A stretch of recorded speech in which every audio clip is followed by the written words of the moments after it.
Buenos días, queridos y queridas estudiantes de epistemologías. El día de hoy vamos a trabajar la historia crítica de las epistemologías occidentales. Me gustaría proponerles 4 momentos. Primero, el asunto problema en el que nos enfocamos cuando hablamos de esa historia crítica. En un segundo, la necesidad de enfocar una comunidad en específico. Ya les comentaré cuál es. Tercero, proponer unas epistemologías propias que entendemos por lo propio en ese sentido. Y en un cuarto momento, hacer revisión de algunos pensadores de las afluentes del río Piraparaná que nos proponen, por supuesto, unas inversiones epistemológicas en nuestro presente bastante interesantes.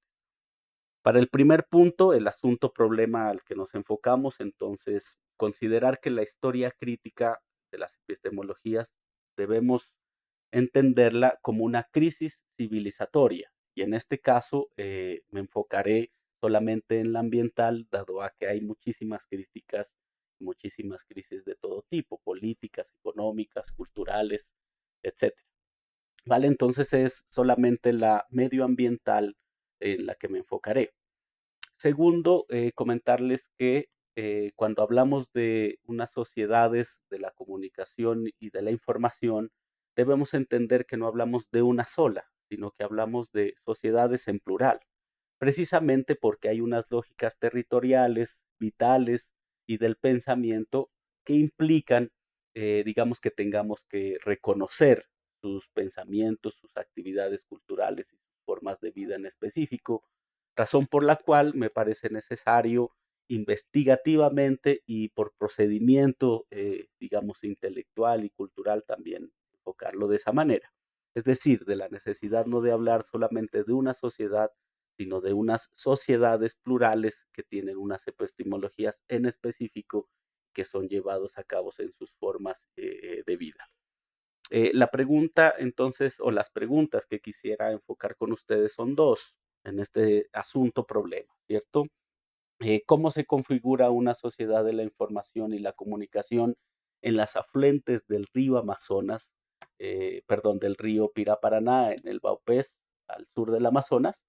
Y segundo, ¿por qué no debemos hegemonizar digamos, el pensamiento que se está generando, digamos, en este lugar?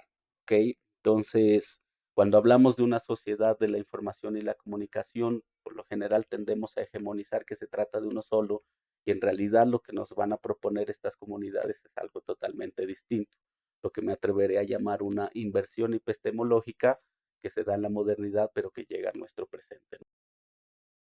En un segundo momento, entonces, en la necesidad de enfocar una comunidad en específico, yo les quiero proponer que lo hagamos a través de un libro, que es este, que es el Heyaí Agudú Bacari, el sendero de los jaguares del Yurupari o el territorio de los jaguares del Yurupari, que fue un libro escrito colectivamente, ¿sí?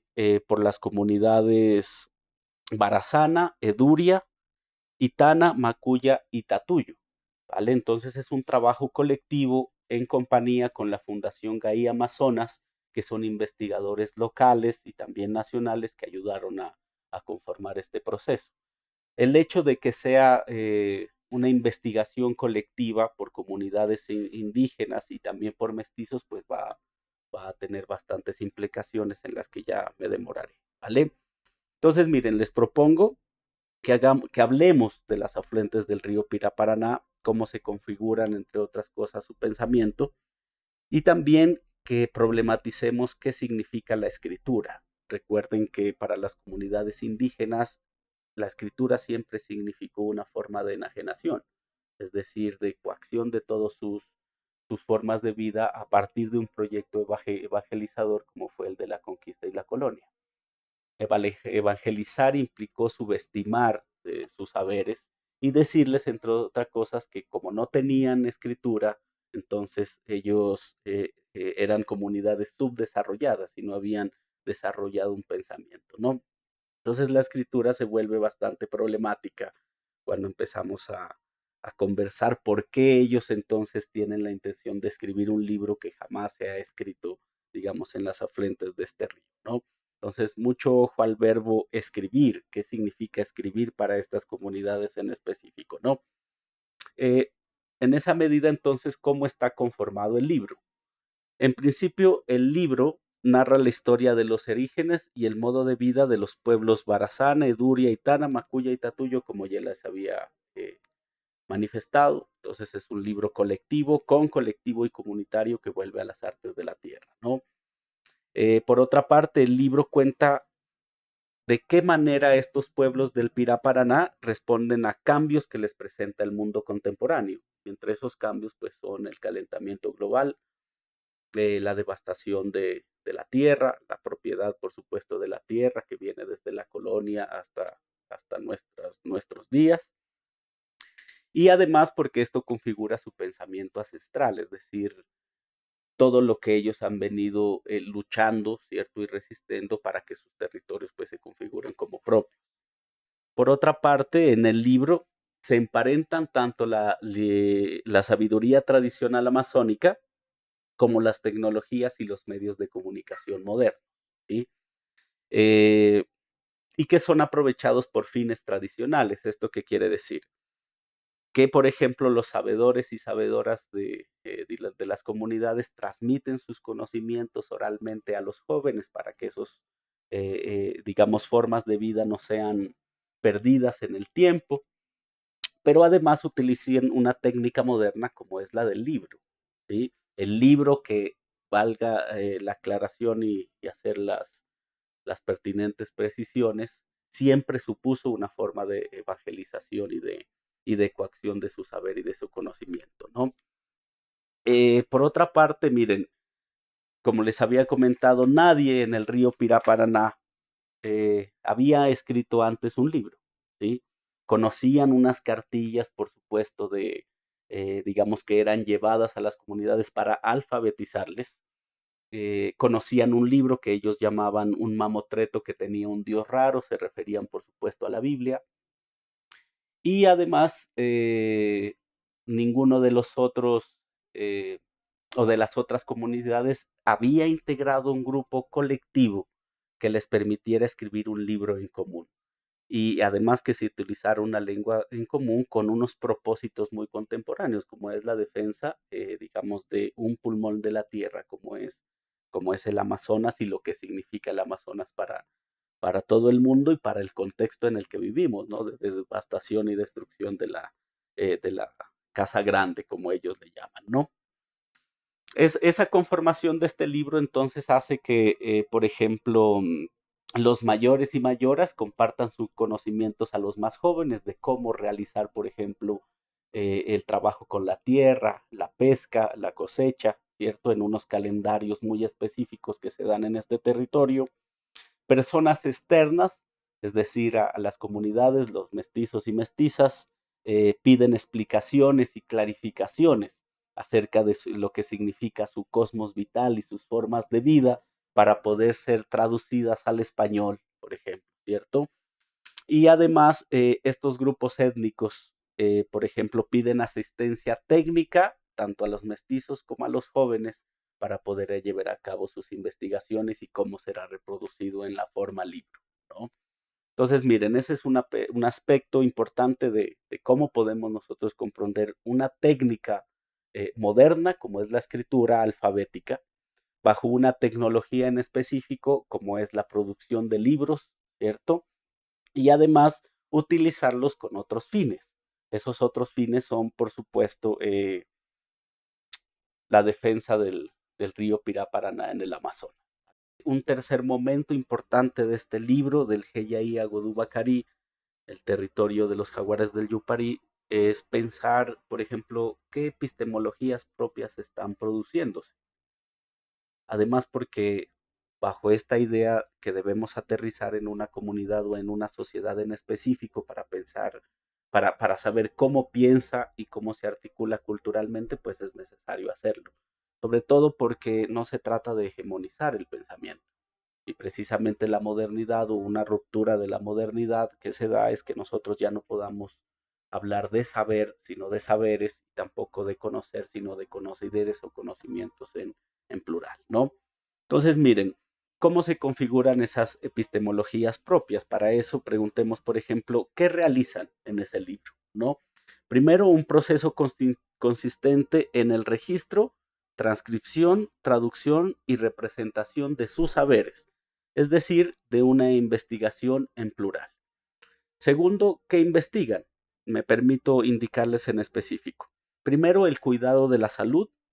Segundo, el mantenimiento del equilibrio de las relaciones humanas y no humanas. Tercero, la protección del ambiente en su territorio. Cuarto, la traducción al español, de sus lenguas propias al español, del saber tradicional para su conservación y la conservación del Amazonas. Y quinto, establecer un lenguaje común para el cuidado de este pulmón de la tierra que nos vincula a todos y todas en este momento actual del mundo de devastación, ¿no? Y de contaminación, por supuesto. Ahora, ¿qué investigaciones epistemológicas construyen hoy? Miren, es aquí importante poner atención porque bien podríamos decir que lo que hacen es escribir un libro en particular o un libro tal cual como lo conocemos, pero en realidad sucede algo más, ¿no? Hay tres momentos para problematizarlo. Primero, los pueblos utilizan, como les había comentado, una técnica moderna, ¿sí? Como es la escritura, que antes significó despojarse de todos sus saberes para alfabetizarse, perdón, y además para subestimarlos, ¿cierto? En sus condiciones o en sus formas de vida en específico. Pero es que ellos ahora quieren manifestar un asunto propio, ¿cierto? Un saber propio y un conocer propio. Como se sabe, la escritura es una herramienta colonial y la forma libro es una herramienta colonial que sirve para fundar, por ejemplo, las ciudades o las ciudades letradas en, en palabras de Ángel Rama, ¿cierto? Pero que ahora sirve para conocer aquello que no conocían de las otras comunidades y de sus lenguas en específico en interacción con el español. Y en un tercer momento, y este es quizás el aspecto más importante, es que esa escritura y esa forma libro es sacada de su estatuto colonial para unos fines comunitarios distintos y por esa razón invertidos ante el actual estado de la Amazonía y que compete entonces al mundo entero. El libro tiene una importancia por eso, porque crea una inversión epistemológica con respecto a lo que significó desde el siglo XV hasta nuestros días la escritura y que se viene manifestando de diferente manera.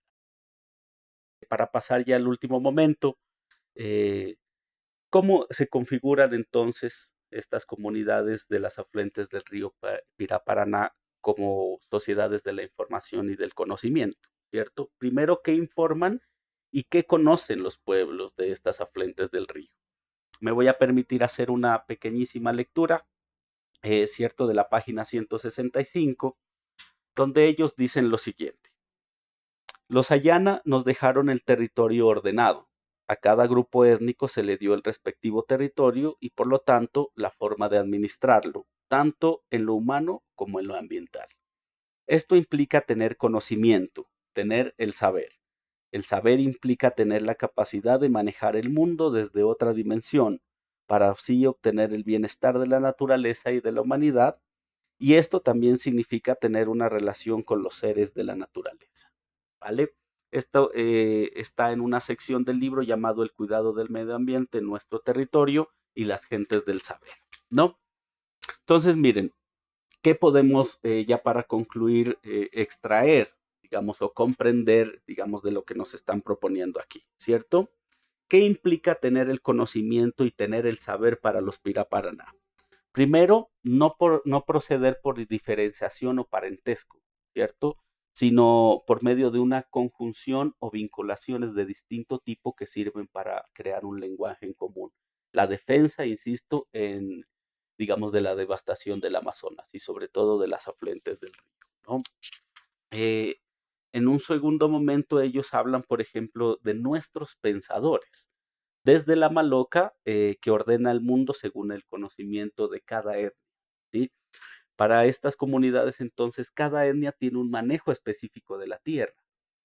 No significa, por ejemplo, o no se procede de la misma manera al pescar en un territorio y al pescar en el otro. Y lo mismo para cosechar y lo mismo para las artes del pensamiento. Siempre son distintas y tienen métodos distintos.